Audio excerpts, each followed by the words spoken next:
وَيَسْأَلُونَكَ عَنْ ذِي الْقَرْنَيْنِ قُلْ سَأَتْلُو عَلَيْكُم مِّنْهُ ذِكْرًا صدق اللہ العظیم۔ ذوالقرنین کے بارے میں آپ کو بتا چکا ہوں کہ ان کا نام تاریخ میں جو مشہور ہے وہ کیخسرو یا سائرس،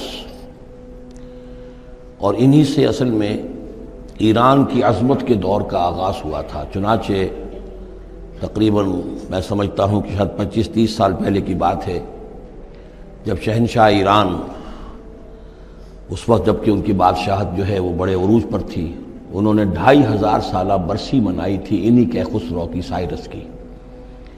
ان کی قبر جو ہے مقبرہ وہ دریافت ہو گیا تھا، اور وہاں پر ان کا ایک مجسمہ بھی دریافت ہوا تھا کھدائی پر۔ اس مجسمے میں وہ 2 لگے ہوئے تھے سینگ بھی۔ اس موضوع پر سب سے پہلے مولانا ابوالکلام آزاد مرحوم نے جو اپنی ترجمان القرآن کے نام سے انہوں نے مختصر ترجمہ اور تفسیر لکھی ہے، اس میں بڑے تفصیلی نوٹس لکھے ہیں۔ سب سے پہلے اہل علم کے حلقے میں ان کے بارے میں جو معلومات ہیں وہ ان کے ذریعے سے آئی ہیں، اب یہ تقریباً یونیورسلی ایکسیپٹڈ ہے۔ پھر سوال پیدا ہوتا ہے کہ ان سے کیا دلچسپی یہود کو تھی، تو وہ بھی سمجھ لیجئے کہ نبوکدنضر نے 587 قبل مسیح میں حملہ کیا تھا فلسطین پر، اور نبوکدنضر عراق کا بادشاہ تھا۔ اس مڈل ایسٹ کو ذہن میں رکھیے کہ میڈیٹرینین کے بالکل ساتھ ہے ملک شام، اور شام ہی کا ایک علاقہ فلسطین ہے۔ اس وقت جو ہے یہ فلسطین اور اسرائیل اور شرق اردن اور ویسٹ بینک اور لبنان، یہ سب مل کر جو ملک بنتے ہیں، در حقیقت یہ شام عرب ہے، یہ شام ہے۔ پھر اس کے مشرق میں یہ عراق عرب یا عراق ہے، اور اس کے مشرق میں پھر ایران ہے۔ تو عراق کا بادشاہ تھا جس نے حملہ کیا تھا یروشلم پر، تباہ و برباد کیا، اور ان کو قیدی بنا کر لے گیا۔ کیپٹیوٹی کا دور ان کا تقریباً 150 برس کا ہے۔ لیکن اس عرصے میں ایران میں یہ شخصیت ابھری کیخسرو کی یا سائرس کی۔ اس نے پھر فتوحات کا دائرہ شروع کیا، تو سب سے پہلے عراق کو فتح کیا، بیبیلونیا کو، اور یہاں پر جو یہ اسیر تھے یہودی، ان کو اجازت دے دی کہ تم واپس جاؤ، اپنا یروشلم آزاد کرو، اپنے جا کر آباد کر لو دوبارہ۔ تو گویا کہ یہ محسن ہیں ان کے، ذوالقرنین جو ہے ان کے محسن ہیں، جن کی وجہ سے کہ جن کے ذریعے سے اللہ تعالیٰ نے انہیں بیبیلونیا یعنی عراق کی کیپٹیوٹی جو اس کی اسارت کا دور تھا اس کو ختم کیا، آزادی ملی، اور پھر یہ واپس آئے۔ حضرت عزیر علیہ السلام کے ساتھ قافلہ آیا ہے، اور وہ تقریباً پھر انہوں نے آ کر یہاں اثر نو اس شہر کو بھی آباد کیا، اور ہیکل جو ہے حضرت سلیمان علیہ السلام کا بنایا ہوا جو عبادت خانہ تھا اس کو دوبارہ تعمیر کیا۔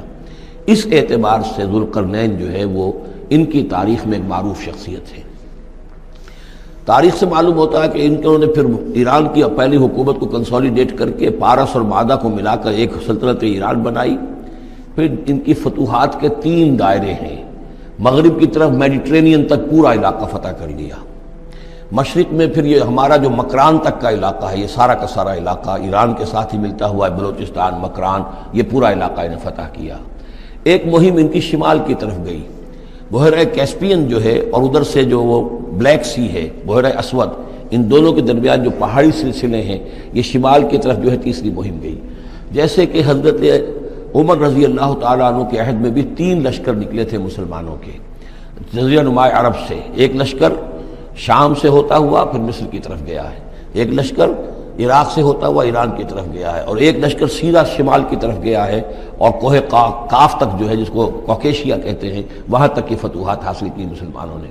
تو تقریباً یہی سمجھیے کہ ایک بلو پرنٹ تھا جو کہ یعنی ہمارے اس دور خلافت راشدہ سے جو سمجھیے کہ لگ بھگ کوئی 2000 سال قبل جو ہے یہ واقعہ پیش آیا ہے، یا بلکہ اس سے کم، کوئی 1500 سال قبل یہ واقعہ پیش آیا ہے۔ اور یہ ذوالقرنین جو ہیں یہ یہاں پر ایک بڑی عظیم سلطنت کے بانی بنے ہیں، لیکن نیک آدمی تھے۔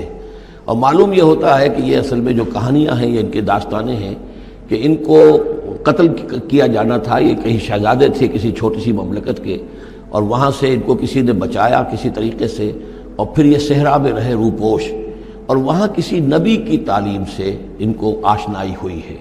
ہو سکتا ہے کوئی اسرائیلی نبی ہی کی تعلیم ہو، یہ بھی ہو سکتا ہے کہ زرتشت جو ہیں وہ بھی کوئی اللہ کے نبی ہوں اور ان کی تعلیم ان تک پہنچی ہو، لیکن خود ان کا کردار جو قرآن پیش کر رہا ہے وہ بہت ایک نیک، مومن، صالح، ایک بندہ مومن، اس کا کردار ہے۔ یہ کردار جو ہے کسی بھی درجے میں ایک فیصد بھی جو ہے وہ کسی اور دوسرے فاتح پر یا کسی اور حکمران کے اوپر جنہیں بھی ہم جانتے ہیں تاریخی اعتبار سے ان پر منطبق نہیں ہوتا. یہ انہی کی شخصیت ہے.